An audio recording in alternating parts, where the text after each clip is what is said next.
out. It is in the afternoon. I've just cracked an energy drink, and I'm pretty sure the edible is hitting rapidly fast. So thanks, nanotechnology. Appreciate you. So, hi, how are you? Happy birthday to me. Yes, it is. The 14th of October is my birthday, and I'm so happy to share it with every single one of you. Thank you so much for tuning in to me for I don't know how many episodes. Some of you are one-time listeners, and that's fine, and some of you are billion-time listeners. I don't know, whatever. Like I said, that edible is hitting rapidly fast, so we have to quickly get through this topic before I can't articulate words anymore. That was a big word for me. If you are a million-time listener, you guys know that. So, so I guess you guys liked the Necronomicon. Cool. I also enjoyed learning about the Necronomicon and telling you guys about it. So, pardon. Speaking of, real quick, I'm gonna shameless promotion me real quick. Hold on, we're only a couple minutes into this. You can hold on. Okay, this shirt, the Smoke Weed or Die shirt, very Halloween. It was for high IQ. Doesn't have to be. It says high IQ on this little gravestone. Don't worry about it. You have a high IQ, and when you smoke weed, your high IQ is dead. I don't know. You know, it works. But shirts are still available. So tokeitout.etsy.com. That's tokeitout.etsy.com. Today, we are talking about another creepy ass book, the Satanic Bible. And not only the Satanic Bible, but the Church of Satan and how that differs from the Satanic Temple. Hold on.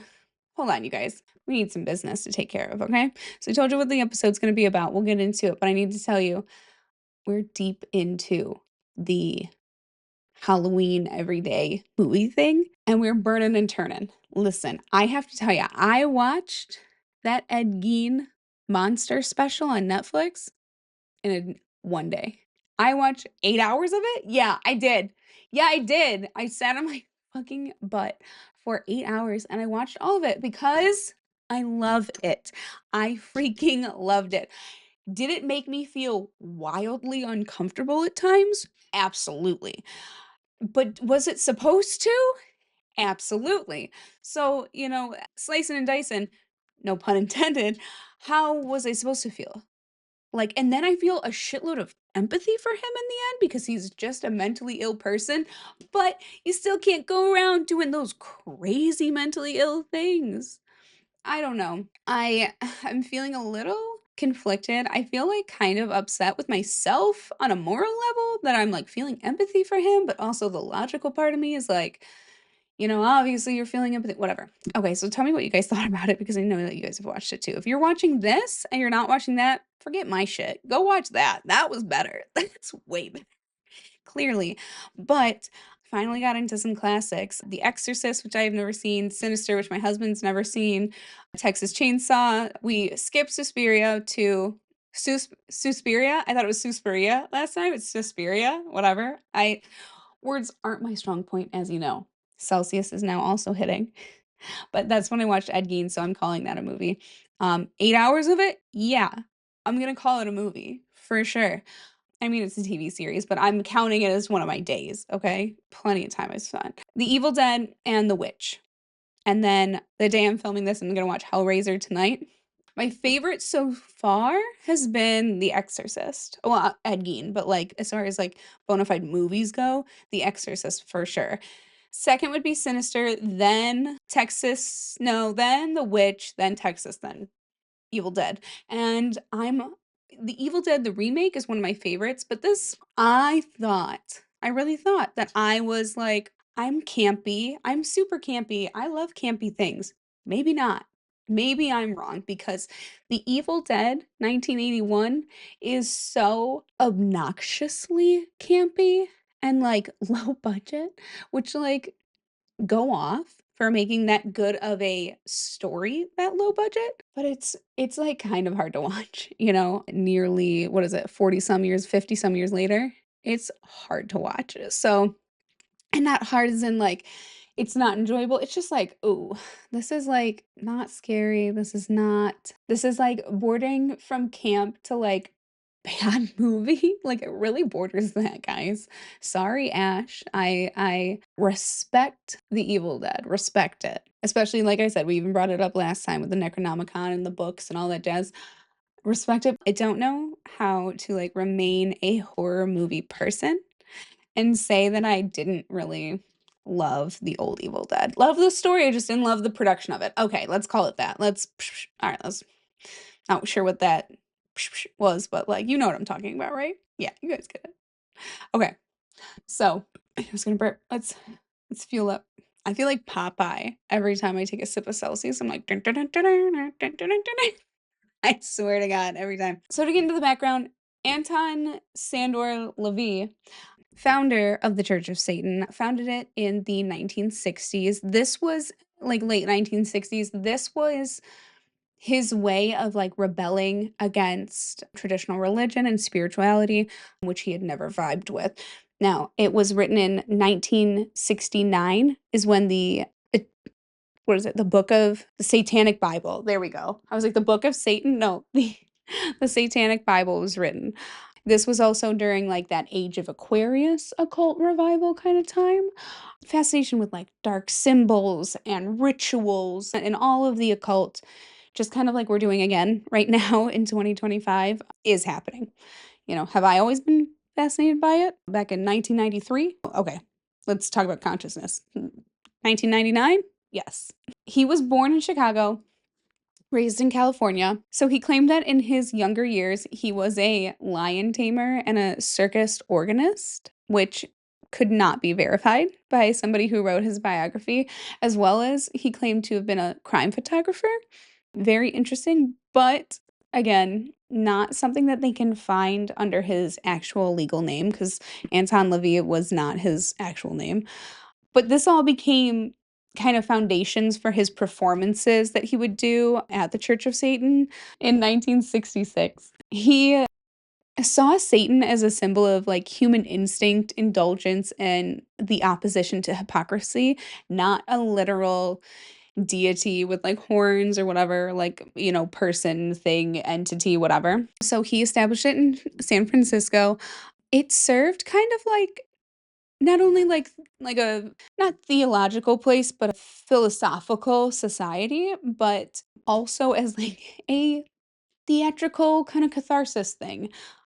They would put on these big grand performances. I don't know if you've ever seen like old movies of him and stuff. He's like always dressed up in like a cloak and stuff, and he's like doing this like grandiosity of theater with this like his services, I guess. So, compiled largely from LaVey's lectures, ritual scripts, and early pamphlets called the Diab- Diabolicon and the Book of Fire, that is where a lot of the drawings for the Satanic Bible come from. So he took from a lot of different sources, some really older works of philosophers, psychology, social Darwinism, Aleister Crowley, as well as large large sections were just plagiarized from Might is Right. In 1890 it was published. What is Might is Right? I didn't look that up. Let's see. Might is Right, or The Survival of the Fittest, is by Reagan Renbeard, generally believed to be the pen name for somebody else. First published, it advocates amorality, consequentialism, and psychological hedonism. Okay, so basically, like, what I want is what I want, and I'm going to do what I want to get what I want. Period. Period. That's hedonism, at least. So the Satanic Bible is organized into different books, like the Book of Satan. It denounces Christian hypocrisy and promotes strength, pride, and vengeance. The Book of Lucifer, which is essays on philosophy, morality, sex, and power. The Book of Belial, ritual and magic theory. And the Book of Leviathan, maybe? Leviathan? Instructions for ritual speech and invocation. So, a lot of the core philosophy around the Church of Satan and the Satanic Bible were atheistic Satanism. So, like, Satan is a metaphor for rebellion and human instinct. It's not, you believe that there is no God or devil or Satan, whatever. Then there is the 11 satanic rules of earth, and then 9 satanic statements outlining the ethical codes, emphasizing self-interest, justice, and critical thinking. Self-interest, they say put your oxygen mask on first before you put it on others. Justice, as a Libra, I have a hard time disagreeing with justice. And critical thinking, I think we should all be doing a lot more of that. So, Can I say I disagree with at least those 3 things? Can't say I disagree with that. The magic and ritual parts of the Satanic Bible are not meant to actually invocate anything. They're actually just used for psychodrama and kind of as a way of catharsis for people to just at least feel. It's kind of like it's pressing the button for the crosswalk. It's doesn't actually do anything, but it's gonna make you feel like you have the power, and that's what these magic and rituals were supposed to be in the Book of Satan, excuse me, the Satanic Bible. So it never was meant to bring you supernatural power. So, obviously, the mainstream reception of this, at first it was initially scandalous, but by the 1970s, it was one of the most purchased occult books in America. So people really were vibing with it, or at least vibing with some of the concepts, and at least the morbid curiosity, I guess, or the dark curiosity. I guess it's not morbid, but this inspired later movements like the Temple of Set and the Satanic Temple. The Satanic Temple we're going to get into because I thought the Satanic Temple and the Church of Satan were the same thing. They are not. Satanic Temple was actually not established until 2013. So we'll get into it in a second. Black metal bands like Slayer, Black Sabbath have brought up the Book of Satan, have read passages from it, have been like, if you play this song backwards, it's a passage from that. It's not. Obviously, countercultural thinkers and horror filmmakers are huge fans of it. However, by the 1980s and 90s, it kind of was synonymous with Satanic Panic, which is crazy because the Church of Satan was never ever associated or convicted to be associated with any crimes or abuse that was around Satanic Panic. So, do you want to read the Satanic Bible? Well, you sure can because it is still published today by HarperCollins. Avon Books, I believe, publishes it.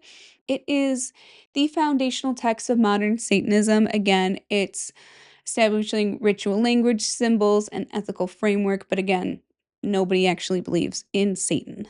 It remains widely studied in religious studies, psychology, and cultural history for its mix of theatrical rebellion and self-empowering philosophy. I went to a private Christian school growing up through high school. 6th grade through 12th grade I went, and in my junior year of high school, we had to learn about other religions instead of Christianity.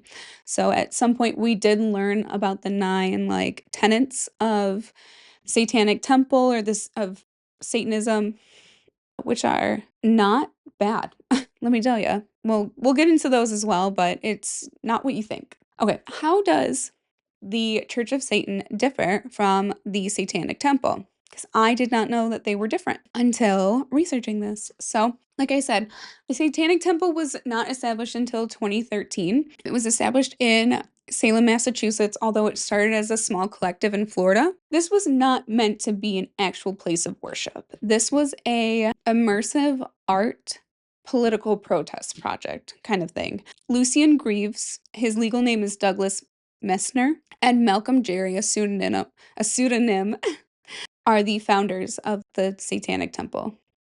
The Satanic Temple. Okay, the Church of Satan and the Satanic Temple, those are very close. I did not mix them up, but I may. So we're talking about the Satanic Temple from here on out, okay? Again, it's our performance art project, kind of highlighting the contradiction between the U.S. church and state separation and Christian privilege in public spaces.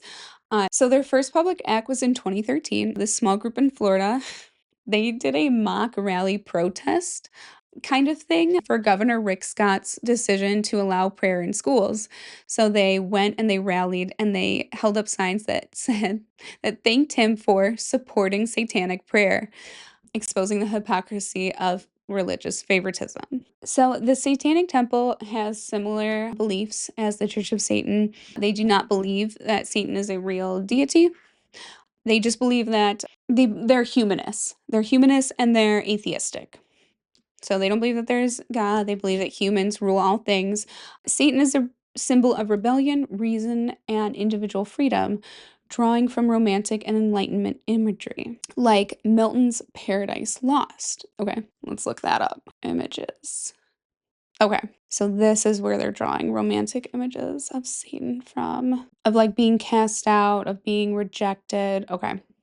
I see. I'm picking up what you're putting down.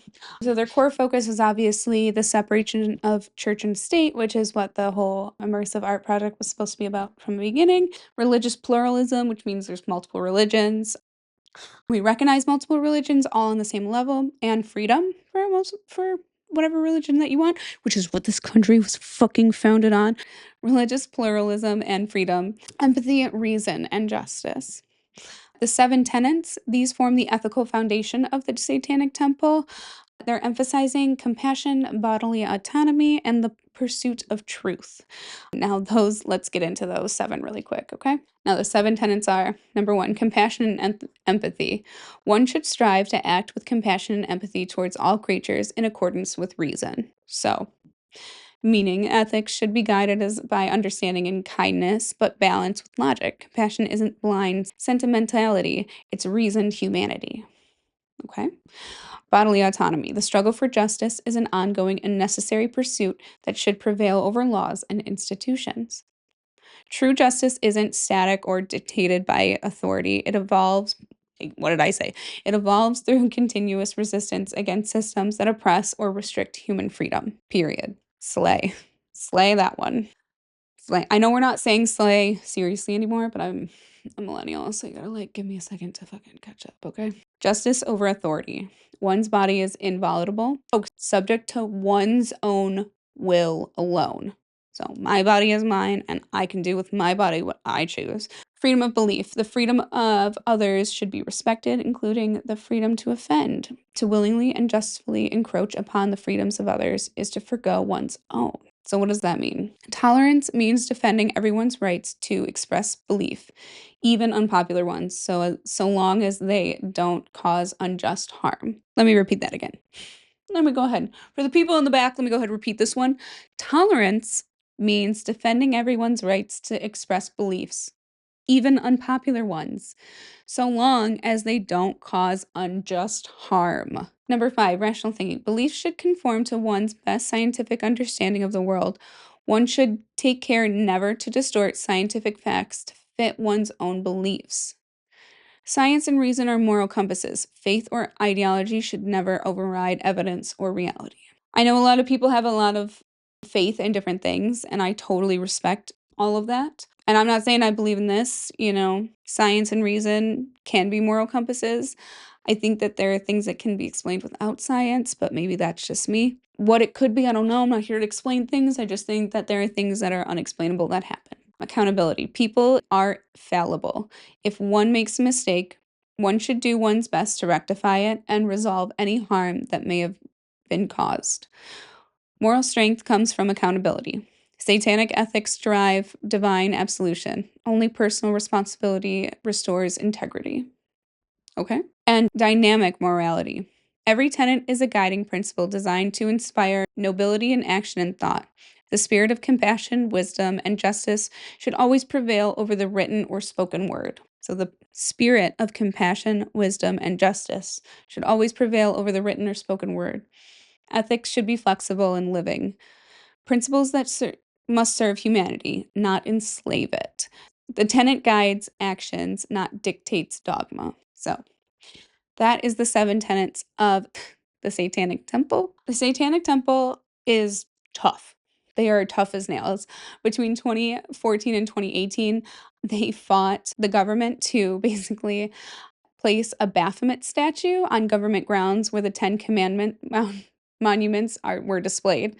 They filed lawsuits defending religious equality, arguing that if Christianity gets special privileges, Satanism must be given equal treatment under the First Amendment. Good for them. Reproductive rights. They advocate for bodily autonomy and access to abortion, framing it as religious freedom issue protected by the Satanic Temple. Hey, whatever gets the job done, you know what I mean? I believe in body autonomy, so whatever gets the job done. After school Satan clubs? No, that's so funny. Created as alternatives to evangelical good news clubs in public schools, promoting science, empathy, and secular ethics. Okay, after school, I'm going to my after school Satan club. get together with the boys. We're going to Satan Club. Who's ready for Satan Club? That's crazy. It's really cute though. Can you imagine? They put like little paper horns on. Oh, they make little paper horns and they're like, we promise to be nice to all creatures. That's so cute. Oh, after school Satan Club. After school Satan Club. After school Satan Club. Oh my god, that's so fucking cute. So fucking cute. That's so freaking cute. Oh, that's so freaking cute, you guys. I would just die. I would just die. It was so cute. My heart. Sorry, had a moment there. Needed to get that out though. It was very cute. The Satanic Temple as recognized religion. Officially recognized by the IRS as a tax-exempt religious organization in 2019. Good for them. They deserve it, right? Because they're obviously, so I guess they are as of 2019, they are a religious organization as far as the government is concerned, because they are, that is so funny. That is funny that they did that. It's not funny. It's not like funny. Like, I'm not laughing at them. I'm just like, some people do wild bad things. This is kind of like a wild neutral thing. Like, this is just kind of like, being like, okay, you want to act one way? Well, then we get to act one way. And if you're going to say we can't act that one way, then why do you get to act that one way? I mean, it's just, it's those Libra scales of justice, which I fuck with, okay? It's that as above, so below shit. I fuck with it. So the Church of Satan and the Temple of the Satanic Temple don't really like each other, I guess. The Church of Satan calls the Satanic Temple political theater, not true Satanists. And the Satanic Temple calls the Church of Satan a stagnant brand that abandoned satanic principles of resistance. So the ideology is kind of split as far as the fact that the Church of Satan is about that self-worship, that kind of egotism, that like me for me's sake kind of mentality. And the Satanic Temple is a lot more about community activism and modern enlightenment and humanism. So now whichever way you lean is not what I care about. The Satanic Temple gained global popularity in 2019 with their documentary called Hail Satan? It reframes Satanism as a movement for religious liberty and social justice, changing mainstream perception. So, a lot of people these days don't think of know that Satanism is not this like devil worshiping type thing, but as far as the Temple of Satan, the Satanic Temple goes, it's about community activism. It is about enlightenment. It is about helping each other and making sure that there is right in the world for everyone. There's justice, fairness for all. It acts as both a religious movement and a civil rights organization, focusing on tangible change rather than ritual. But again, both are still rejecting the supernatural. Okay, you guys. Well, I think we are like running out of time. I don't know how long this episode is going to be. I know last week's was pretty short, but this week I'm hoping to give you a full amount of an episode, My recommendation of the week is to continue watching horror movies with me. Let me give you the 7 for this week. Don't worry. I know you guys have been on edge about the 7. Okay. So today we are watching The Shining. If you're watching it today on the day it comes out, the 14th, my birthday. Tomorrow is The Ring 2002. 16th is 2007's Paranormal Activity. The 17th is 2019's Midsummer. The 18th is 2005's The Descent. And the 19th is 2006's The Hills Have Eyes. The 20th and the 21st, by next Tuesday, is Halloween and Halloween 2, the first and second, 1978 and 1981. So please watch those, you guys. Let me know which one's your favorite. What one this past week did you watch? Even if it wasn't on the list. What did you watch this past week? What spooky movie did you watch to get into the mood, to get into the season? And let me know below, because if it's really good, I'll add it to the list, because I am a horror movie junkie. Well, that is going to do it for me. I hope you have a lovely week. I am so blessed to be here another year. I'm going to be here many more years. And I just love you guys. I love every single person that tunes in to listen to me. I'm so incredibly grateful. You all are so beautiful and amazing and wonderful and awesome. And I appreciate you all so much. Okay, happy birthday, me. Okay, bye. I'll see you next week. Tell your weird uncle about me. Bye. Go watch last week's. Okay. One more time. Bye.